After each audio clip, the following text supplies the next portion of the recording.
बृहस्पति के हाथ का बना हुआ अगर हमने भोजन ग्रहण कर लिया है तो आज गंगा दशहरे का दिन ही ऐसा रहता है जिस दिन उस पाप से हमें मुक्ति मिलती है।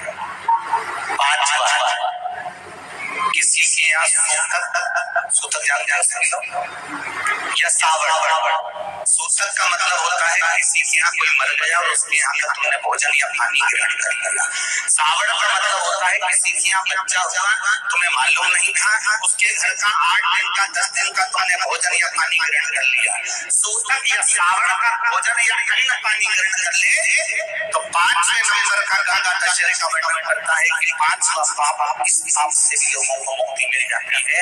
6ठे नंबर का वर्णन आया किसी मंदिर की जगह पर या धर्म की जगह पर अपने अपना कब्जा कर लिया हो या धर्म की जगह को अपना बना लिया हो तो उस पाप से मुक्त होने का एक साधन 6ठे नंबर का।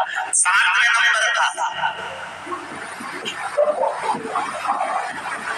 झाड़ू लगाते समय, बुआरी लगाते समय छोटे छोटे जीव झाड़ू के नीचे मर जाते हैं तो उसके पाप से मुक्ति गंगा दशहरे का दिन दिला जाता है।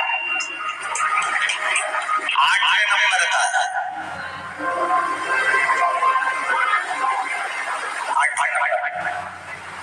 जिस समय हम भोजन ग्रहण कर रहे हो और हमारे दरवाजे पर कोई व्यक्ति आकर बैठा हुआ है और हमने उसको भोजन का नहीं पूछा या उसका मुख छूटा ना कराया तो उस दोष से वंचित हो जाए, उस दोष को समाप्त कर देंगे तो गंगा दशहरे का। 9वें नंबर का बेटी की शादी करी और बेटी की शादी करने पर बहुत सारा कन्यादान आया। उस कन्यादान में साड़ियां ज्यादा आ गई, सामान ज्यादा आ गया, मिक्सर 2 सेट आ गए, डिनर के 2 सेट आ गए और मायके वालों ने 1 सेट अपने घर में रख लिया और उस मिक्सर में खूब सामान पीस के खाया और निपटाया। बेटी के कन्यादान का सामान घर में रखकर उसका भोग करने पर जो पाप आता है 9वें नंबर का करता है गंगा दशहरे का दिन पाप को धो देता है। गर्ल्स ट्रिप तेरे डार्क स्पॉट्स गए? देख, पहले ऑर्गेनिक हल्दी ली, आयुर्वेदिक स्वरसा टेक्निक से एक्सट्रैक्ट किया। नीम है ना? पर मैंने नहीं की, हिमालय के टर्मरिक रेंज ने किया। Cleanse, treat and moisturise to clear महीनों पुरानी dark spots. Clear tough dark spots with Himalaya turmeric range. And the player of the match goes to Jatin Sapru. Player चाहे क्रिकेट का हो या लूडो का, लेकिन अच्छा खेलने पर कैश प्राइज तो मिलना चाहिए ना। ज़ूपी ने दिया है। मेरी तारीफ तो आपने की ना।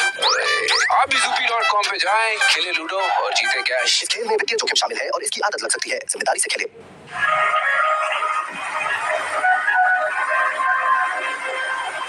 10वें नंबर का माना यदि किसी तीर्थ में जाता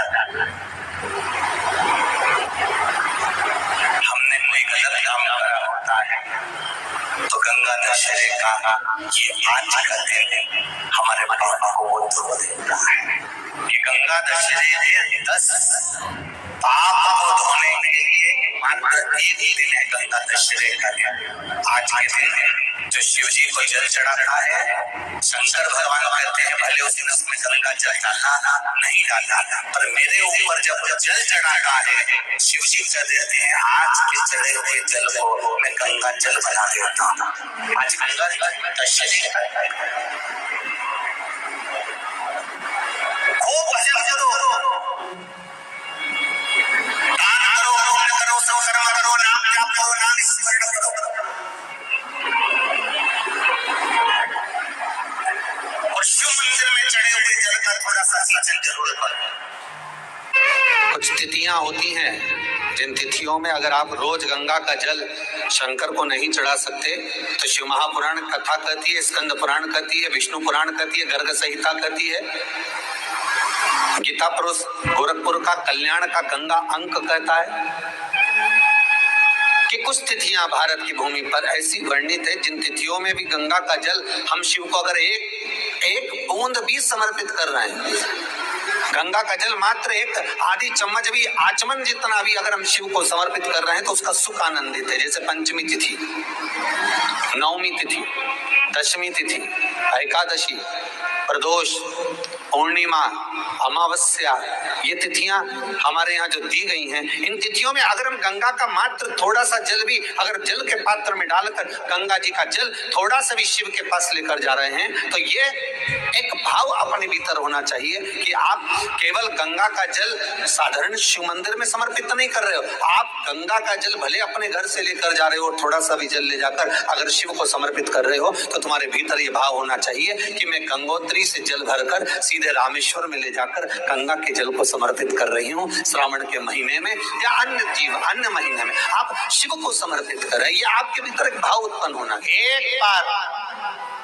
गंगा में अगर डुबकी लगा ली है हृदय से, मन से, एक बार अगर गंगा में डुबकी लगा ली है मन से, हृदय से, चित्त से, तो कहते हैं जब तक व्यक्ति के प्राण छूटते हैं तब तक वो गंगा का जल उसके शरीर से लगा ही रहता है, वो अंतिम बिंदु तक लगा रहता है।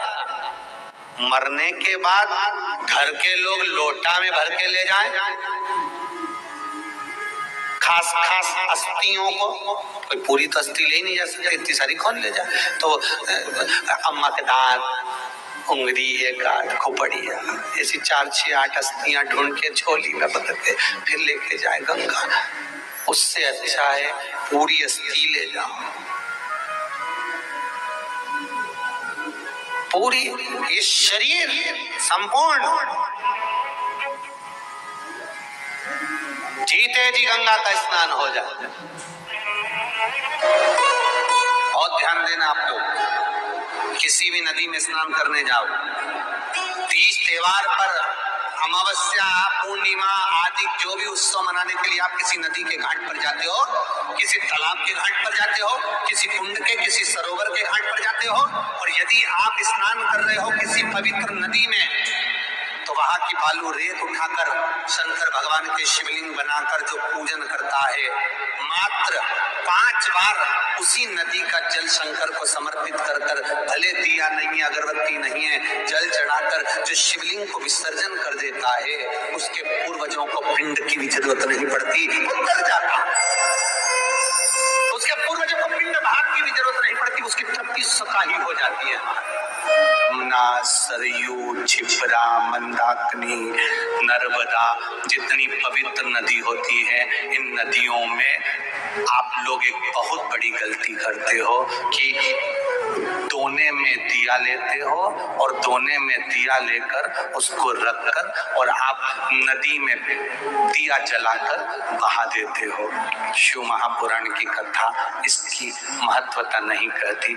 शिव पुराण कहती है गंगा माँ है, नर्मदा माँ है, छिपरा माँ है, सरयू माँ है। तुम्हारी सास कहीं बैठी हो, एक काम करना, जैसे तुम गंगा जी में दिया रख देती हो पानी में, सरयू जी में दिया रख देती हो पानी में, उसी तरह सास के सिर पे दिया जला के धर दो। बोलो बोलो, धर सकते हो? जब धीरे धीरे दिए में आग लगेगी, दिया जलते जलते दोने में आग लगेगी, दोना जलेगा और तुम्हारी सास का फिर सिर जलना प्रारंभ होगा। अच्छा लगेगा? नहीं। गंगा में दिया छोड़ा, दिया जलते जलते हवा में दोना जला, दोना जला तो वो गंगा का जल में चोट पहुंची। गंगा कहती है तो पुण्य कमाने आई थी और मुझे आग लगा के जा रही है। You understand what I'm saying? No idea. I can't even.